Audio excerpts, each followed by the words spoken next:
News and sport. The headlines this Saturday evening. No respite for holiday makers as cancelled Aer Lingus flights jump to more than 240. Government under pressure to intervene. Thousands protest across the country in support of Limerick woman Natasha O'Brien, who's called for an end to gender-based violence. We all deserve better. The victims should not be forced to suffer again and again. Dozens die in Israeli airstrikes in Gaza. The Red Cross said 22 of its staff were killed in the latest shelling. In Saturday's sports headlines, wins for Clare and Cork in today's All-Ireland hurling quarter-finals. And Galway get the better of Monaghan to make the football quarter-finals.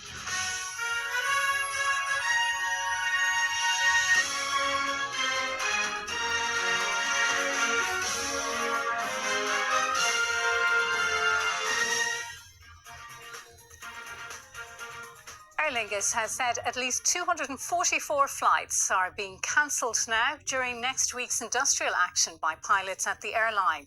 An additional 120 flights will be grounded this day next week. Independent investigation and said those responsible must be held accountable. The offensive has left Gaza in ruins, killed more than 37,400 people, of whom 101 were killed in the past 24 hours. According to Palestinian health authorities. Sharon Lynch, RTÉ News. And there we take a break. Coming up, record number of postal votes being sought in Northern Ireland as the British general election falls during peak marching season. And in sport, we'll have action from both of today's All-Ireland hurling quarter-finals.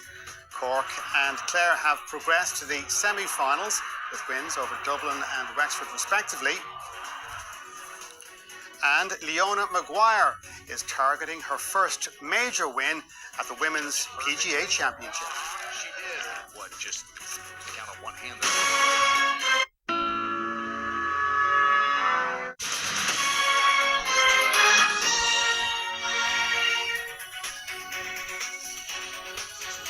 Welcome back. There will be a record number of postal votes in Northern Ireland for the British. Within 3,000 votes, so they could be absolutely critical if some of these seats are decided by a few hundred votes. Election history suggests the two largest parties, the DUP and Sinn Féin, are most likely to benefit from postal votes. This count centre will be packed full of candidates and their supporters from after polls close on the 4th of July. 6 of Northern Ireland's 18 MPs will be declared elected here. And this constituency of East Belfast will be one of the most closely watched contests, with DUP leader Gavin Robinson and Alliance Party leader Naomi Long going head to head. Vincent Kearney, RTÉ News, Belfast. Well, plenty of exciting sports action today, so let's go over today for the details. Kate, thank you. Cork and Clare are into this year's All-Ireland hurling semi-finals. Brian Lohan's side were comfortably defeated Wexford, while Pat Ryan's Cork outclassed Dublin in Thurles. A rip-roaring opening 15 minutes saw Dublin and Cork level on 6 points apiece. The usual Thurles entertainment, unusually served up on a Saturday. This Declan Dalton score was the first time either side led by more than 1 point, and was a sign of things to come. The Rebels pressed on and stretched their lead to 5. 15 points to 10 at half-time. Pat Ryan's men were in firm control despite not hitting top gear. 4 unanswered second-half points increased Cork's lead to 9, ultimately an insurmountable gap for Dublin to overcome. The contest petered out as Cork languidly secured victory with 26 points to 21. Disappointment for Dublin, sterner tests to come for Cork. The Banner County were at their brilliant best and opened up a 7-point lead over Wexford after 23 minutes in today's other quarter-final. A dramatic sequence of events brought this match to life before the break. Clare's David McInerney conceded a penalty and was issued a black card. The ever-reliable Lee Chin stepped up to show his class. Close to half-time and he buries it into the corner. Emphatically. Wexford's momentum soon stalled when Rory O'Connor was sent off after receiving a second yellow card. A breathtaking second quarter saw Clare lead at half-time, 15 points to 110. It was more straightforward for Clare after the break, 2 goals helped Brian Lohan's side to a comfortable victory. And now that one is in the back of the net by Shane O'Donnell. Ian Galvin looking around and firing it into the corner. A 9-point win for Clare as they now prepare for an All-Ireland semi-final against Kilkenny, while Cork will meet Limerick. Shane Dawson, RTÉ News. Now, our Gaelic Games correspondent Marty Morrissey is with the victorious Clare manager Brian Lohan. Well, a huge victory today here in Semple Stadium at Thurles for both Cork hurlers and Clare hurlers, particularly Clare after losing the Munster hurling final. And with the Clare winning manager Brian Lohan, you must be so pleased with your team because once again they've shown great character, having lost a game to come back in and win impressively. Yeah, look, they played well today. Under a good bit of pressure for the last couple of weeks, obviously after losing and I suppose the way that we lost as well. So fair play to our lads, fair play to the resilience that they have, and just delighted with them, yeah. It's Clare and Kilkenny again. You're back for the third year in a row. You must be very pleased that your team are heading to Croke Park. Yeah, very happy that to be getting back up there after we were beaten last year. You know, it was a long year and an awful lot of work to get back to Croke Park. It's such a tough place to get to. So delighted with our lads and delighted with the attitude that they've shown. Well done to you, Brian Lohan. Well done to Clare on a huge achievement today. Clare Kilkenny will be on Saturday week. Cork Limerick on Sunday week. They're the All-Ireland hurling semi-final, something to really look forward to. Now in football, Galway have booked their place in the All-Ireland quarter-finals with a 3-point win over Monaghan. In wet and windy conditions in Salt Hill, the home side lost Shane Walsh to injury midway through the first half, but still led 6 points to 5 at the break. The tribesmen pulled away late in the second half. Finnerty prominent as they ran out winners by 14 points to 11 to progress to the last 8. Yeah, look, I'd say the feeling is probably more relief than anything else, but look, we did very, very poor first half, and then of course we lose Shane as well, and just a lot of things went against us early on, but in fairness to the lads at half time, they regrouped really, really well and played great football the second half, good control football on the ball, the way they can play, you know, and we had to run our bench there as well. We got a huge impact off our bench, and look, we're delighted to get out of here. I know people said it was going to be an easy game for Galway, but we knew all week that Monaghan are a proud football and county. They put off big show there as well and had their tactics right, everything spot on, so it took us a while to break it down, yeah, but look, I'm delighted with a 3-point win. Later, Mayo take on Derry in their preliminary quarter-final at McHale Park. It's into the closing stages in Tyrone's clash with Roscommon in Omagh. Roscommon dominated the first half, leading by 6 points at the break, 9-3 the score. Lara Craig was to the fore for Roscommon. Tyrone have closed the gap somewhat, as currently Roscommon leading by 11 points to 4. Galway and Kilkenny are the latest counties to make the knockout stage of the All-Ireland Camogie Championship. Niamh Malone's goal helped Galway to a comfortable win over Clare, 3-19 to 7 points. Kilkenny beat Derry 4-17 to 7 points. Wexford, Cork, Tipperary and Waterford also had wins. Now, Georgia and Czechia drew 1-1 in Group F of the European Championship. Currently, Portugal lead Turkey 3-0 in the same group. A spectacular communication breakdown in the Turkish defence led to Portugal's second goal. And Bruno Fernandes has since added a third goal. Later, Belgium and Romania meet in Group E. Offaly's Alex Dunn has become the first driver to make the podium in Formula 3. The 18-year-old driving for the MP Motorsport team finished second in today's Spanish Grand Prix sprint race. In tomorrow's main race, he will start 9th in the grid. Leona Maguire is very much in contention for her first major win at the Women's PGA Championship. The second round 71 has left her 3 under par at the halfway stage. The lead is held jointly by Amy Yang and Sarah Schmelzel on 6 under. Maguire tees off on day 3 at 7:39 p.m. Irish time. Yeah, I think I handled it really well today. I think, like you said, the golf course had changed quite a lot, so you kind of had to adjust on the fly and use your instincts a lot. So me and Dermot kind of worked on that, and just tried to pick the right shots at the right time. Shane Lowry is about to tee off on day 3 of the Travellers Championship. The second round 62, which included an eagle here on 13, has moved Lowry right into contention on 9 under par. He is tied for 6th, 4 strokes behind the leader Tom Kim. There was Group 1 success today for Oisin Murphy on the final day at Royal Ascot. He was on board the defending champion Cadem in today's Queen Elizabeth II Stakes for trainer Charlie Hills. The 80-1 winner last year came in today at odds of 14-1. Now, the Round of Ireland yacht race is underway. 50 boats and crews started out from Wicklow Harbour at lunchtime today, as well as the usual strong Irish representation. There are crews from Britain and Europe taking part. The race will also conclude in Wicklow on Friday after approximately 704 nautical miles. And that is your sport for now. Kate. Thanks, Dave. And the main news again this evening. Aer Lingus has said more than 240 flights are now being cancelled during next week's strike and industrial action by pilots at the airline. Opposition parties have urged the government to intervene in the dispute, which is causing travel chaos for thousands during the peak holiday season. And you can keep up to date with developments on this story and others on the RTÉ News app. And that's Saturday's 6 One News and Sport. We're back again at 9:10. Until then, from all the team, goodbye.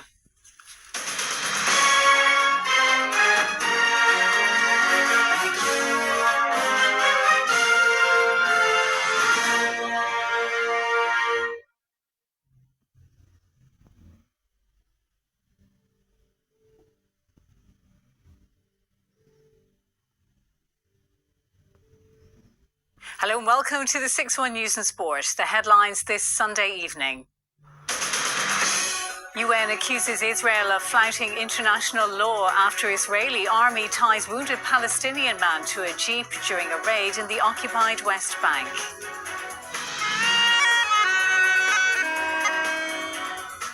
President Higgins leads ceremony of commemoration for the victims, survivors and those affected by the 1981 Stardust fire. Today is just like, it was a massive day for us, to celebrate their lives that they had, the lives they could have had. And speculation over the future of Minister Michael McGrath as government to discuss its nominee for the next EU Commissioner. In Sunday's sports news, Laois power past Antrim to book their place in the Tailteann Cup final. And Louth go through to the All-Ireland quarter-finals for the first time with a win over Cork.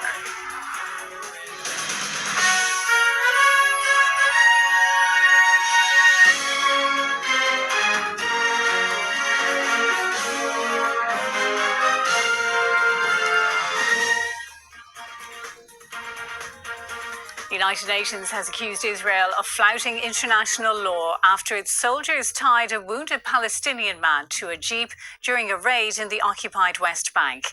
The Israeli military said its troops had violated protocol and there would be an investigation.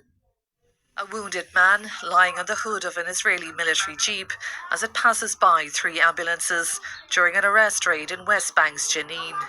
Mujahid Azmi was hit by gunfire from Israeli troops.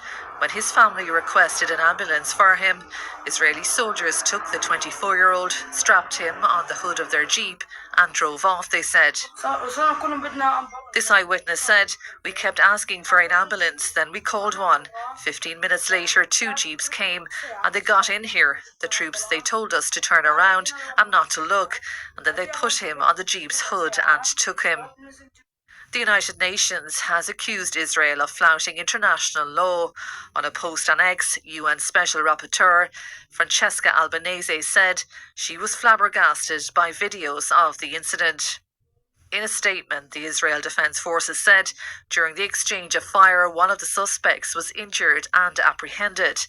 In violation of orders and standard operating procedures, the suspect was taken by the forces while tied on top of a vehicle. The statement goes on to say that the conduct of the forces in the video of the incident does not conform to the values of the IDF. The Israeli military said the man was transferred to medics for treatment and the incident would be investigated. Sharon Lynch, RTÉ News.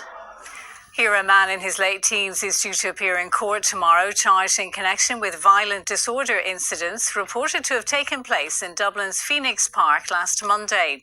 Earlier this week, the Seanad heard that 3 gay men were pursued in the park by a group of men with knives.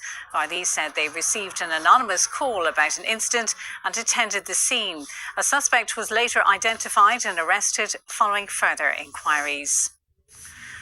A ceremony of commemoration for the victims, survivors and all those affected by the 1981 Stardust fire took place in the Garden of Remembrance in Dublin today. The ceremony comes as the government is set to establish a redress scheme for the victims in the coming days. Today's ceremony was designed together with the families of the Stardust victims, and each element carefully organised to pay tribute to all those who've been killed, injured or affected by the disaster. Family members laid wreaths for each victim in the pool at the Garden of Remembrance, while the names of all 48 people who lost their lives in the fire were read aloud, along with extracts from pen portraits given during the inquests into their deaths. In his address, the Taoiseach said the victims were today being remembered as the fallen heroes they were.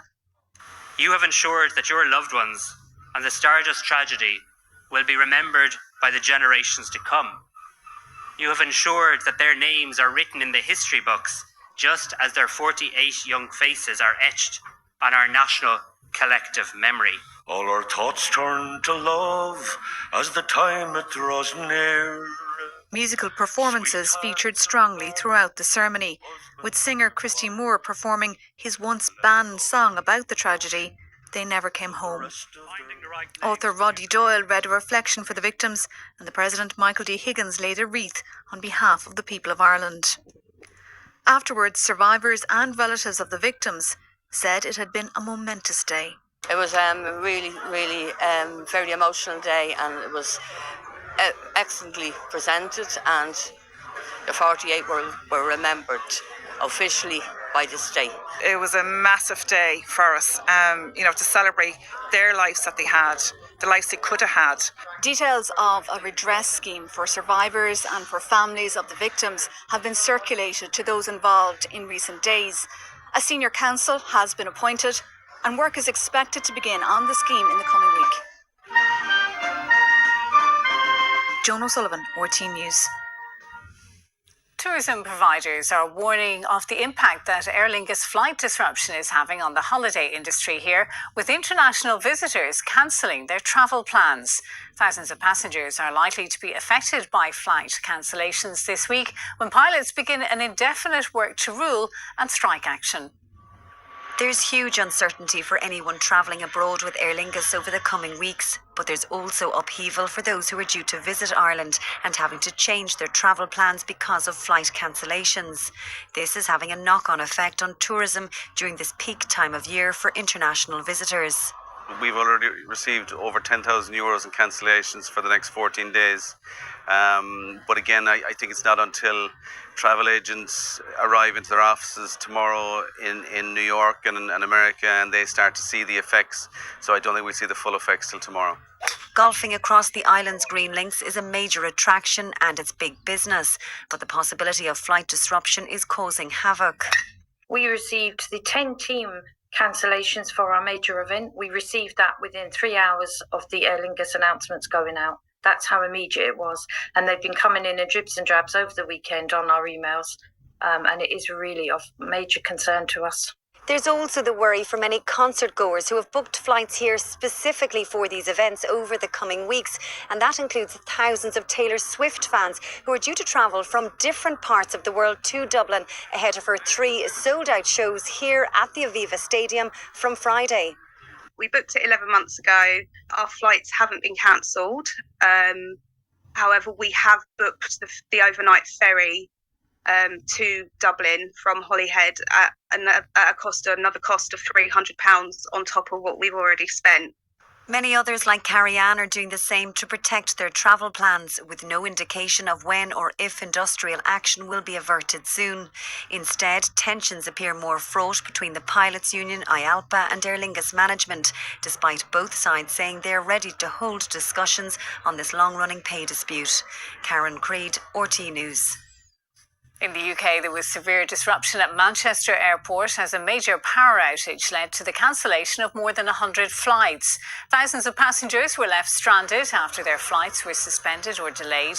Services are slowly resuming, but some passengers had to depart without their luggage. Several flights to and from Irish airports were among those affected. Investigations are underway following the death of a diver at an event in County Donegal. 49-year-old Patrick Doran from Carrick-on-Shannon in Leitrim got into difficulty while on a scheduled dive yesterday afternoon. Floral tributes at the pier in Tellin today in the aftermath of a tragedy that has shaken this small coastal community in West Donegal. Around 100 people from sub-aqua clubs around the country had travelled here for a weekend of activity in waters just off the Sleeve Cliffs. Emergency services were alerted to an incident a short distance offshore early yesterday afternoon after a diver took ill and got into difficulty. The man was assisted by a colleague who was accompanying him, but efforts to revive him after he was taken from the water were unsuccessful. His dive partner, who's in his 60s, was treated by paramedics on shore before being airlifted to University Hospital Galway. The Northwest Dive Rally was cancelled in the aftermath of the incident.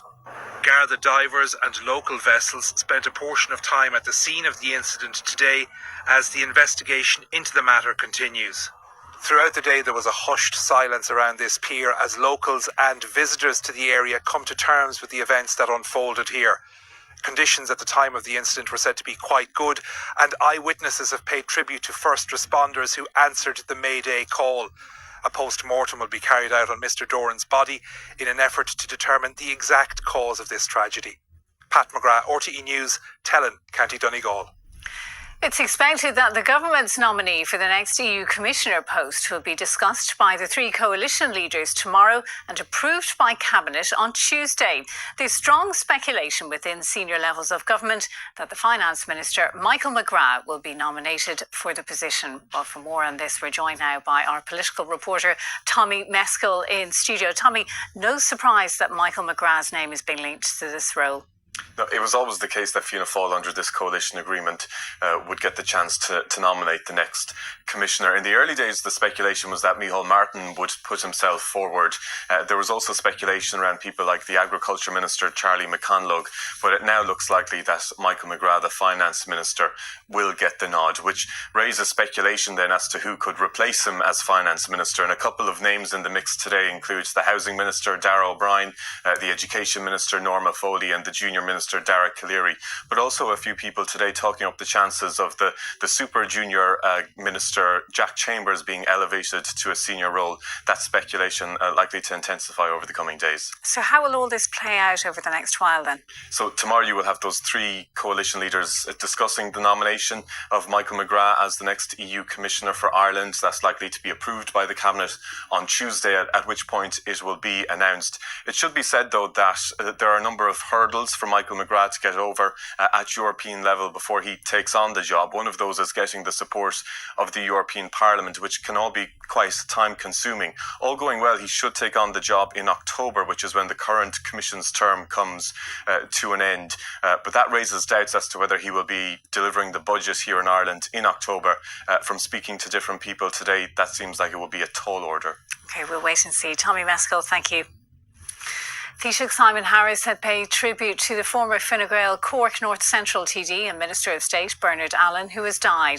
Mr Allen, who retired from politics in 2011, also served as Lord Mayor of Cork and the chair of the Dáil's Public Accounts Committee. In a statement, Simon Harris said it was with great sadness that he learnt of his death. Bernard Allen is survived by his wife and 3 daughters. In Greece, 13 crew members have been charged after fireworks launched from a yacht sparked a forest fire on the island of Hydra. The blaze, which burned part of the island's only pine forest, is under control. The crew will go on trial on Wednesday. Elsewhere in Greece, firefighters are struggling to contain dozens of wildfires fanned by gale force winds on the islands and in southern parts of the mainland. And there we take a break. Coming up, increased fares come into effect for cash and leap cards on some public transport services. And in sport, we'll have all the action from the Tailteann Cup semi-finals. Shane Lowry remains in the hunt at the final round of the Travellers' Championship. And Scotland the Brave, the Tartan Army expects as they look to make the knockouts of a major tournament for the first time ever.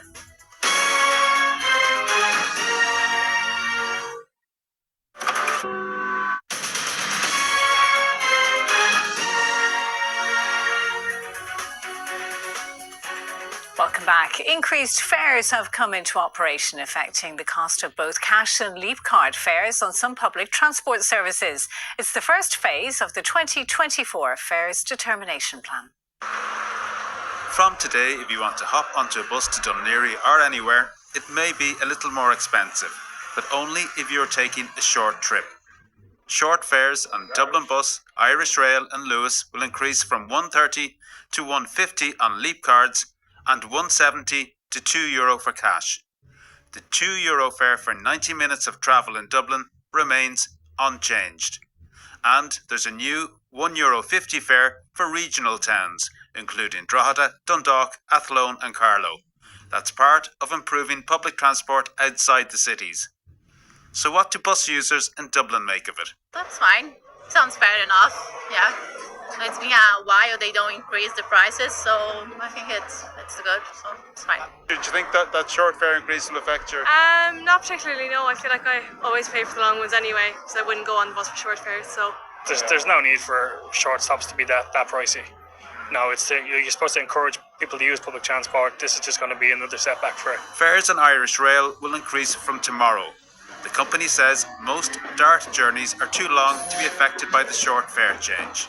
Our Economy 1 and Economy 2 intercity fares, that's routes to Sligo, Westport, Galway, Waterford and Rosslare. They're increasing by an average of about 4%. This is the first increase in any intercity route in over 5 years. The National Transport Authority says these changes are about making fares consistent with the distance that passengers are travelling. It also points out that people will still be paying less than they were before the fare cut of 20% in 2022. Coleman O'Sullivan, RTÉ News. A search operation for a missing British teenager on the Spanish island of Tenerife has entered its 7th day. Jay Slater went missing last week after attending a music festival on the island. Search teams appear to be focusing on buildings close to where his phone was last located.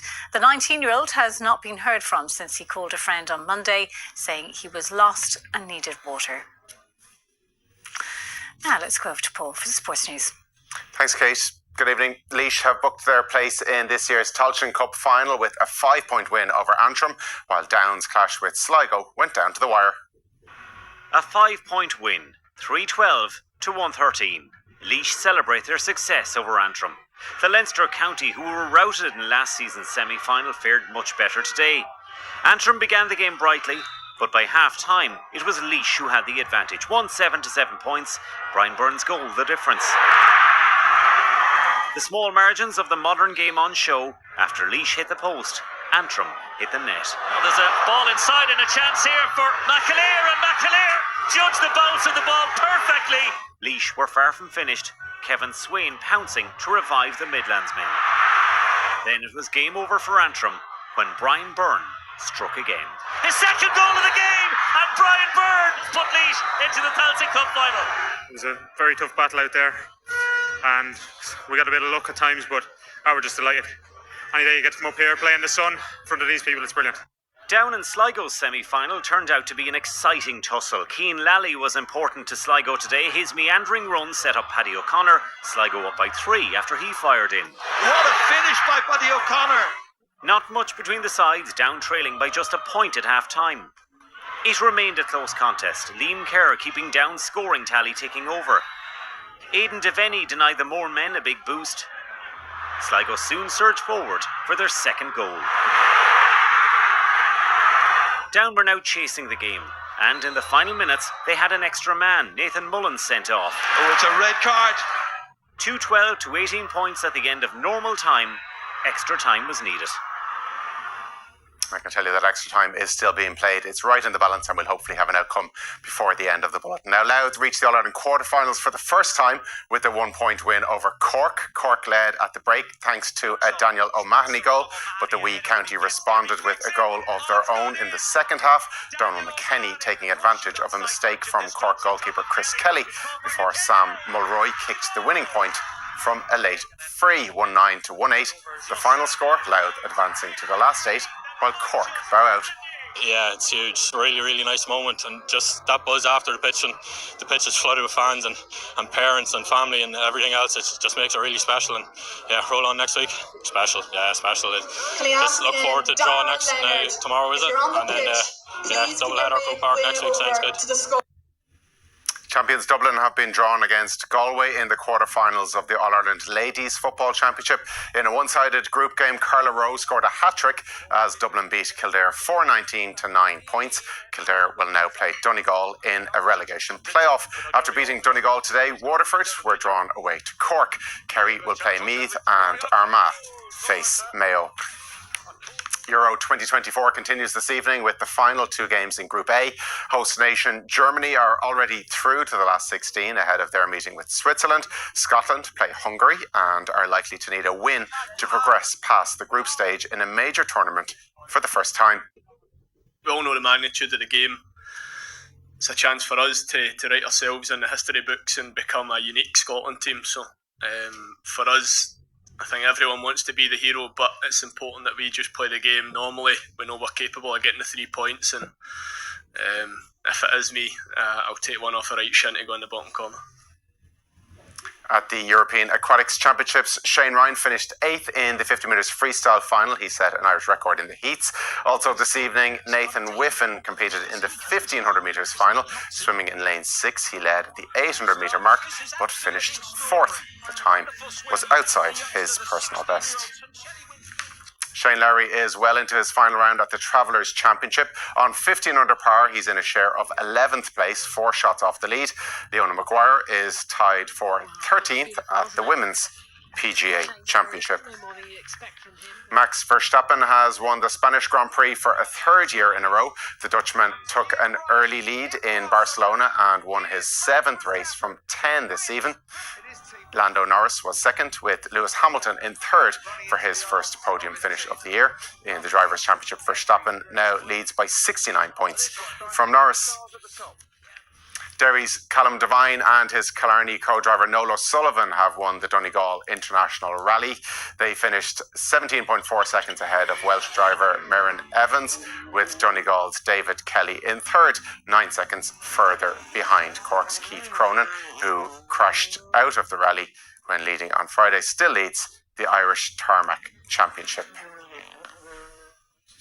And just to let you know, a few moments ago, the second Tailteann Cup semi-final has come to an end, and it's Down who advance at the expense of Sligo. A penalty in extra time helping the Ulster County secure their spot in the final in 3 weeks' time.